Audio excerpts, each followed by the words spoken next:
समर्थकों से कहेंगे धीरज रखें, नई पार्टी है तो थोड़ा सा समय लग रहा है। चीजें बड़े भाई रिजवान जी से बात, उन्होंने कहा कि हम लोकसभा में आपके साथ रहेंगे, गिरिडीह में रहेंगे, तो फिलहाल वो लोकसभा नहीं लड़ना चाहते और विधानसभा के चुनाव में ये लोग सक्रिय रहेंगे। करण महतो जी का नाम हम लोग लेके जा रहे हैं। उम्मीद है कि चुनाव से पहले रजिस्ट्रेशन हम लोग को पार्टी का हो जाएगा और रजिस्ट्रेशन नंबर भी हम लोग को मिल जाएगा। दामोदर नदी तो हमने सोचा था वहीं से, हमने वचन भी दिया था कि प्रत्याशी की घोषणा यहीं से होगी, तो करण महतो, संजू महतो, परेश महतो ये नाम आया था और जिनमें हमारे बहुत राज पटेल जी ने कहा कि हम चुनाव लड़ने की इच्छा नहीं रखते हैं। अर्जुन रजवार ने भी कहा कि हम लोग चुनाव लड़ने की इच्छा नहीं रखते हैं। जगन्नाथ रजवार जी ने भी कहा कि वो लोकसभा चुनाव लड़ने की इच्छा नहीं रखते हैं। और हमारे बड़े भाई रिजवान जी से बात, उन्होंने कहा कि हम लोकसभा में आपके साथ रहेंगे, गिरिडीह में रहेंगे, तो फिलहाल वो लोकसभा नहीं लड़ना चाहते, विधानसभा के लिए अपने आप को तैयार कर रहे हैं। फिर हमारे खान साहब ने भी वही कहा कि ये गिरिडीह के प्रभारी बने हैं अभी, तो शायद ये चुनाव लोकसभा में प्रत्याशी नहीं बनेंगे। मोतीलाल जी भी बगोदर के प्रभारी बने हैं। ये लोग चाहते हैं कि इस लोकसभा के चुनाव में किंग मेकर बने और विधानसभा के चुनाव में ये लोग सक्रिय रहेंगे। करण महतो जी का नाम हम लोग लेके जा रहे हैं, संजू का नाम लेके जा रहे हैं, प्रवेश का नाम लेके जा रहे हैं, उषा महतो का नाम लेके जा रहे हैं, लक्की केटीआर का नाम लेके जा रहे हैं और टेकलाल महतो, ये नाम हम लोग लेके जा रहे हैं। इन पर चर्चा बनेगी और उसके बाद हम लोग निष्कर्ष पे पहुंचेंगे। 2 दिन में क्लियर हो जाएगा। उम्मीद है कि चुनाव से पहले रजिस्ट्रेशन हम लोग को पार्टी का हो जाएगा और रजिस्ट्रेशन नंबर भी हम लोग को मिल जाएगा।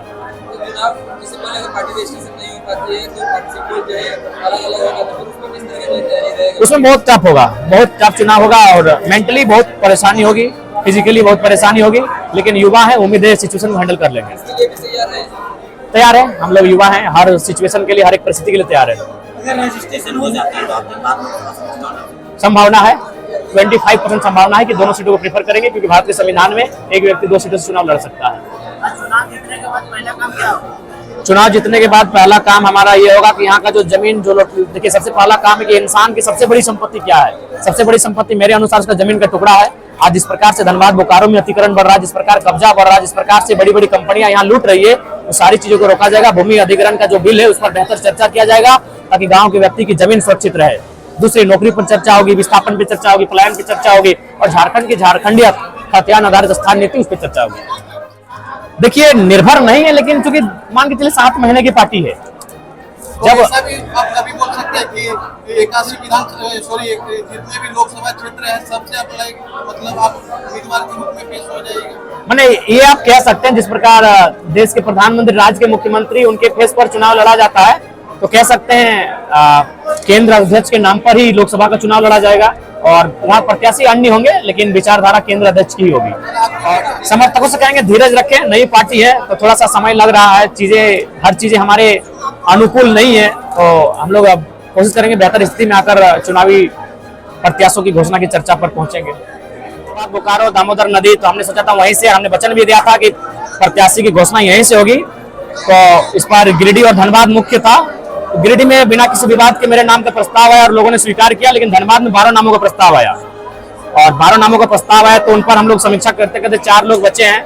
अब उन पर आज की स्थिति में हम लोग डिसीजन देने की स्थिति में नहीं हो पा रहे हैं, इसलिए उन पर विशेष एक दिन सर्वदल की बैठक होगी और उसके बाद हम लोग सभी हमारे पदाधिकारी उपस्थित होंगे जो धनबाद और बोकारो संबंध रखते हैं, जो क्षेत्र की राजनीति को समझते हैं, भौगोलिक स्थिति को समझते हैं, जो यहाँ के सामाजिक समीकरण को समझते हैं, यहाँ के मुद्दों को समझते हैं, उनके साथ बैठकर हम लोग प्रत्याशी धनबाद की भी घोषणा कर देंगे।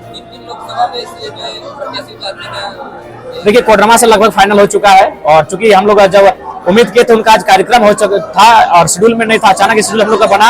अगर वो आते तो प्रेस कॉन्फ्रेंस के माध्यम से घोषणा करते, तो खैर कोडरमा और हजारीबाग लगभग नाम फाइनल है और हम लोग उनके सामने प्रेस कॉन्फ्रेंस करेंगे जब प्रत्याशी हमारे अगल बगल बैठे होंगे। लगभग 6 सीटों पर 7 सीटों पर हम लोग चुनाव लड़ने की स्थिति में है और उन सभी सीटों पर हम लोग मजबूती के साथ चुनाव लड़ने जा रहे हैं।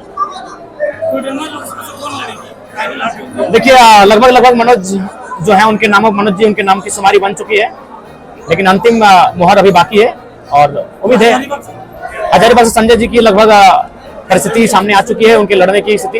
अब फिर भी जब वो दोनों सामने रहेंगे उनके उपस्थिति में ही प्रेस कॉन्फ्रेंस के माध्यम से घोषणा कर दी जाएगी। धनबाद अभी कंफर्म नहीं हो पाया, क्योंकि 12 लोगों का नाम आया। धनबाद से लोग मेरे नाम का ही प्रस्ताव ले रहे थे, तो 2 जगह से थोड़ा सा अभी टफ लगता है और हमने कहा कि इन 1-2 दिन में हम लोग सोचेंगे। अगर दोनों जगह हम लोग का सिंबल समान रहा तो दोनों जगह से लड़ने की उम्मीद जताई जा सकती है और नहीं रहा तो फिर हम गिरिडीह के को प्रीफर करेंगे, धनबाद को नेक्स्ट चुनाव के लिए प्रीफर करेंगे। लेकिन हमारी गैरहाजिरी में धनबाद से भी जो प्रत्याशी होंगे उन पर बहुत गहन चिंतन किया जाएगा। धनबाद आसान नहीं है, धनबाद के चुनाव आसान नहीं है, तो इसीलिए केवल बोलने से नहीं होगा। ये मुखिया का चुनाव नहीं है, ना ये कोई सरपंच का चुनाव है, ये सांसद का चुनाव है। तो इसलिए धनबाद का जब हम लोग प्रत्याशी देंगे तो बहुत सोच समझ कर देंगे। हालांकि और 2 दिन समय लगेगा, लेकिन हम लोग निश्चय ही जल्द उस रिजल्ट पर पहुंचेंगे।